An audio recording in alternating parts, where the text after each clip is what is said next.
Salam Bapak Ibu, saudara-saudara yang dikasihi Tuhan, yang diberkati Tuhan. Jumpa lagi dengan saya, sang pembawa pesan Tuhan dari Roh TV. Oke, sebelum kita mulai video ini, di bawah video ini ada tanda jempol berdiri like. Mohon Bapak Ibu bantuannya untuk di like, dan juga ada tulisan merah subscribe. Ini yang penting sekali Bapak Ibu, tolong dibantu untuk subscribe dan juga tekan tanda lonceng. Tujuannya untuk apa Bapak Ibu? Untuk saya akan selalu menyediakan kabar sukacita, informasi yang terbaik, berita-berita yang membangun rohani Bapak Ibu di channel YouTube ini. Oke, nah, kita mulai video ini. Bapak Ibu juga bisa nanti buka Alkitab sama-sama. Kita ada ayat-ayat yang akan disampaikan juga. Oke, Bapak Ibu, kita mulai dengan topik kita kesempatan ini, yaitu mengenai rahasia hidup manusia. Oke Bapak Ibu, kita buka di Alkitab Bapak Ibu, di kitab Efesus 3 ayat 3. Oke, kita baca sama-sama. Yaitu bagaimana rahasia itu diberitahukan kepadaku melalui wahyu. Jadi yang pertama kali mendapatkan wahyu dari Tuhan mengenai rahasia hidup manusia adalah Rasul Paulus. Jadi apa yang disampaikannya tentang rahasia hidup manusia ini adalah sebuah kebenaran. Di luar itu bukan kebenaran. Jadi ini adalah kebenarannya tentang rahasia hidup manusia. Pernahkah Anda bertanya-tanya pada diri Anda? Ya. Apa sih sebenarnya? Mengapa saya harus hidup di dunia ini? Dan apa sebenarnya tujuan saya hidup di dunia ini? Kenapa saya harus diciptakan? Dan apa tujuan saya hidup di dunia ini? Oke. Ini tidak peduli apa tipe diri Anda dan apa profesi Anda, apa latar belakang Anda. Ada satu perkara ya yang harus Anda dan semua orang di seluruh dunia harus mengakui ini. Itu perkara harta. Ya. Perkara harta ini Anda harus tahu tidak dapat memuaskan manusia. Banyak contoh.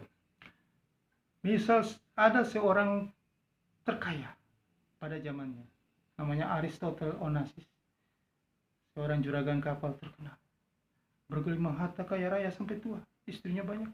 Pada akhirnya mati bunuh diri. Sebelum bunuh diri dia selalu mengatakan bahwa hatinya hampa kosong. Dia tidak pernah puas. Tidak bisa memuaskan dia harta yang banyak. Begitupun juga King of Pop, terkenal dan tenar pada masanya, Michael Jackson. Pada saatnya begitu terkenal, begitu bergelimang harta, akhirnya kematiannya tragis, tidak jelas.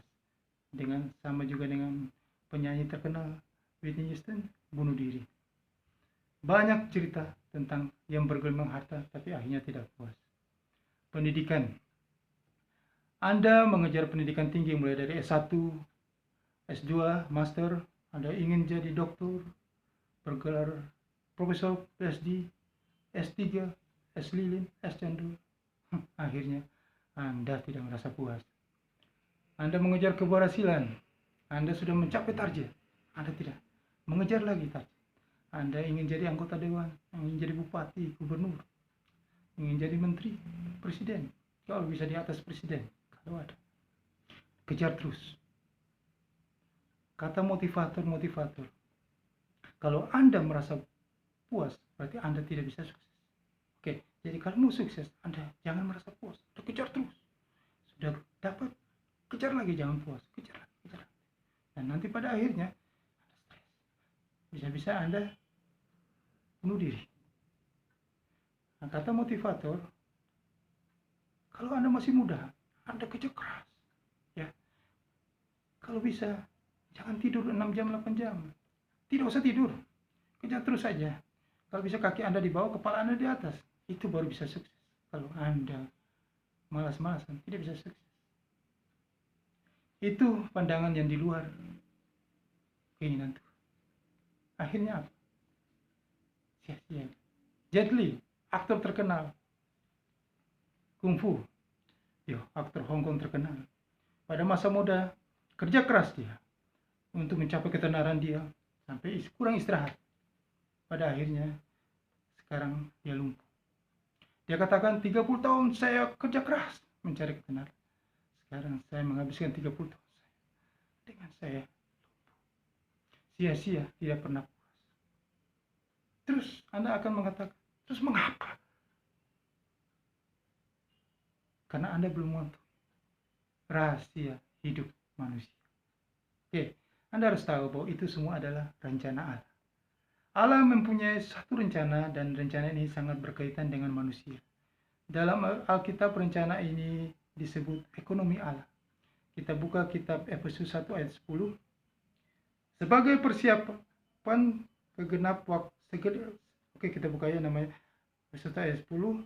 Kita baca sama-sama. Sebagai persiapan kegenapan waktu untuk mempersatukan di dalam Kristus sebagai kepala segala sesuatu baik yang ada di sorga maupun yang di bumi. Nah, dalam bahasa aslinya itu oikonomia. Itu semua mengacu kepada rencana Allah. Ekonomi Allah itu tak lain adalah seluruh rencana Allah bagi manusia yang menjelaskan asal-usul, tujuan, dan makna keberadaan manusia itu. Nah, di sini saya akan membahas mengenai bagaimana Anda itu mengetahui ya mengenai ekonomi Allah ini. Nah, untuk membahas ekonomi Allah ini ada 4 anak kunci ya. Nah, pada kesempatan video ini saya hanya menjelaskan satu kunci. Nah, akan panjang. Oke, Anda, saudara-saudara, Bapak Ibu, jangan sampai ketinggalan video-video saya berikutnya, karena di situ saya akan membahas anak kunci kedua, anak kunci ketiga, dan keempat. Jadi saya harap mohon Bapak Ibu ikuti video saya untuk anak kunci kedua, ketiga, dan keempat, supaya Bapak Ibu jangan ketinggalan informasi yang sangat luar biasa, informasi yang sangat berharga untuk hidup Bapak Ibu sendiri. Oke, bukalah hati Anda untuk dengan cermat mengetahui akan rahasia hidup Bapak Ibu. Oke, kunci pertama adalah penciptaan Allah. Jadi menyingkap rahasia keberadaan manusia itu. Pertama, manusia itu memiliki rupa Allah. Ya, mari kita baca sama-sama di kitab Kejadian 1 ayat 26. Oke, kita baca ayatnya. Berfirmanlah Allah, baiklah kita menjadikan manusia menurut gambar dan rupa kita. Allah menciptakan manusia berbeda dengan menciptakan makhluk lainnya. Ia menciptakan manusia menurut gambar dan rupanya sendiri. Nah, contohnya begini, sebuah sarung tangan dibuat oleh penciptanya, sarung tangan itu sesuai dengan rupa tangan kan. Supaya apa? Karena supaya sarung tangan itu bisa dimasuki tangan. Nah, demikian pula manusia itu diciptakan menurut gambar dan rupa Allah, sebab ia akan digunakan untuk menampung atau mengisi Allah. Jadi Allah menciptakan kita sesuai dengan gambar dan rupanya, supaya Allah akan masuk ke dalam kita, supaya manusia itu bisa diisi dengan Allah. Oke. Nah, yang berikut adalah manusia adalah wadah Allah. Nah, mari kita membaca ayat berikut ini ya, di Roma 9 ayat 23 dan 24 sampai 24. Roma 9 ayat 23 sampai 24. Oke, kita baca sama-sama. Justru untuk menyatakan kekayaan kemuliaannya atas bejana-bejana belas kasihannya yang telah dipersiapkannya untuk kemuliaan, yaitu kita. Jadi kita ini adalah wadah-wadah Allah. Allah ingin menjadi isi. Jadi Allah ingin menjadi isi untuk kita. Seperti contoh begini, sebuah botol itu kan isinya adalah air.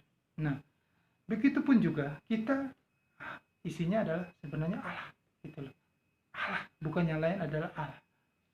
Nah, itulah sebabnya tak heran yang tadi harta, pendidikan, pelesiran, kesuksesan, dan lain sebagainya tidak pernah dapat memuaskan manusia. Karena manusia diciptakan itu hanya untuk diisi Allah, bukan yang lain-lain tadi itu. Itu sebenarnya. Itulah rahasianya. Oke, yang ketiga adalah bagian-bagian manusia. Mari kita lanjutkan membaca lagi Alkitab ya. Di 1 Tesalonika 5 ayat 23a. Oke, kita baca. Semoga roh, jiwa, dan tubuhmu terpelihara sempurna. Maksudnya adalah manusia itu adalah wadah Allah. Alkitab itu membagi wadah ini ke dalam 3 bagian ya, yaitu ada roh, jiwa, dan tubuh. Nah, kalau kita lihat ini diagram ini, roh, jiwa, dan tubuh. Roh itu bagian dalam, jiwa bagian, tubuh itu paling luar ya. Oke. Nah, tubuh itu adalah tubuh jasmani kita. Tubuh jasmani kita. Nah, itu tergolong pada tingkatan fisik kita, berhubungan dengan perkara-perkara dalam alam material dan merupakan bagian yang paling luar. Nah, jiwa adalah bagian mental. Tergolong pada tingkatan psikis, berhubungan dengan perkara-perkara dalam alam mental kita, kejiwaan, dan merupakan bagian yang agak dalam dari tubuh kita. Nah, roh yang terakhir adalah bagian yang terdalam dari manusia, tergolong pada tingkatan rohani yang berhubungan dengan perkara-perkara Allah. Jadi roh itu berhubungan dengan perkara-perkara Allah. Nah, untuk masalah tubuh ya, kalau Anda sakit, Anda boleh mencari dokter. Kalau Anda ingin sehat, Anda bisa berolahraga. Nah, Anda bisa ke gym atau segala macam. Nah, untuk masalah jiwa, ya kalau Anda sedikit depresi, Anda boleh mencari psikiater. Kalau lebih dari itu, ada rumah sakit jiwa. Oke, untuk masalah roh, hanya Allah yang bisa mengatasinya. Karena roh itu Allah. Oke, yang keempat itu ekonomi, mengenai ekonomi Allah ya. Allah ingin masuk ke dalam roh manusia. Jadi manusia itu, Allah ingin masuk supaya manusia itu isinya Allah. Ya, jadi Allah juga ingin menjadi isi dari manusia itu. Itu juga adalah kepuasannya. Nah, inilah tujuan keberadaan manusia. Anda tidak diciptakan hanya untuk diisi dengan makanan dalam perut Anda, atau diisi dengan pengetahuan dalam otak Anda, tetapi Anda diciptakan untuk diisi Allah dalam roh Anda. Jadi roh Anda itu hanya untuk diisi Allah.